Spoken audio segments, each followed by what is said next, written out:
university his parents had picked. His girlfriends had been pre-approved daughters of their friends.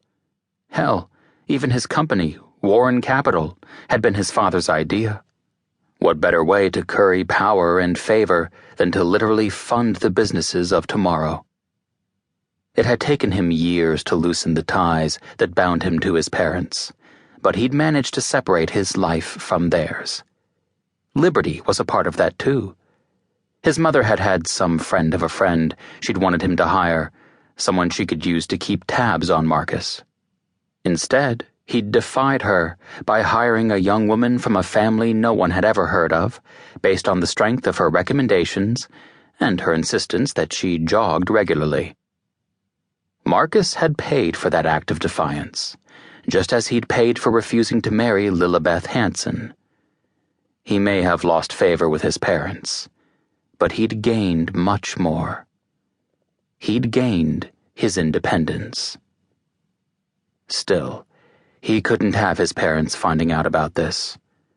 It simply wouldn't do for them to interest themselves in his life again. "Mr. Warren?" Liberty stuck her head through his office door. He didn't miss the way he was Mr. Warren again, as if she hadn't called him Marcus by the side of the jogging trail this morning. "Yes?" "Mr. Chabot is on the line." Marcus must have looked at her blankly, for she went on. "The producer for Feeding Frenzy? He wants to confirm the meeting when you're in Los Angeles after the wedding." Right. Marcus had spent his entire morning tracking down anyone, who knew about the little baby. He did actually have work to do. "What did you tell him?" She notched an eyebrow at him. "I put him on hold." The panic-stricken woman from the run this morning was gone, and in her place was his competent, level-headed assistant. Ms. Reese was impeccably dressed in a gray skirt suit with a rose-colored blouse underneath. Her hair was neatly pulled back into a slick bun, and her makeup was understated, as always. He'd wanted to kiss her this morning. The impulse had come out of nowhere.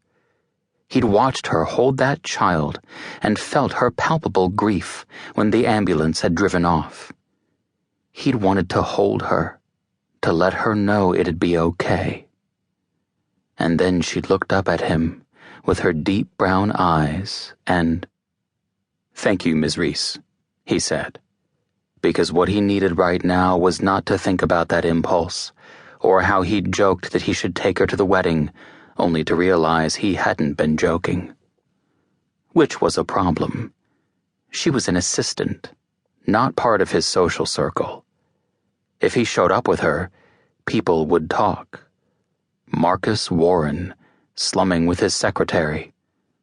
Or worse, they'd assume that Liberty was manipulating him just as Lilibeth had. But he wanted to take her. She was safe and trustworthy, and she was the one telling him to do what he wanted. She gave him a little nod and turned to go. "Liberty," he said. She paused for a beat before she turned back around. "Yes?" "I've made some calls about the baby. I'll let you know when I hear anything." Her face softened, and he was struck by how lovely she was. Underneath that executive assistant mask was a beautiful woman. He just hadn't realized how beautiful until this morning. "Thank you." He had nothing to gain by tracking down that baby. The child wouldn't bring him more power or money. The baby boy wouldn't be able to return a favor when Marcus wanted. But he'd made a promise to Liberty. He was going to keep it. The ad mock-up for Rock City Watch drifted out of focus as Liberty wondered about that little baby. It had been 4 days since she'd held him to her chest. Was he still in the hospital? Was he okay? She shouldn't be this worried, she decided as she tried to refocus on the ad. Worrying wasn't going to help anything. And besides, Marcus had promised her he'd look into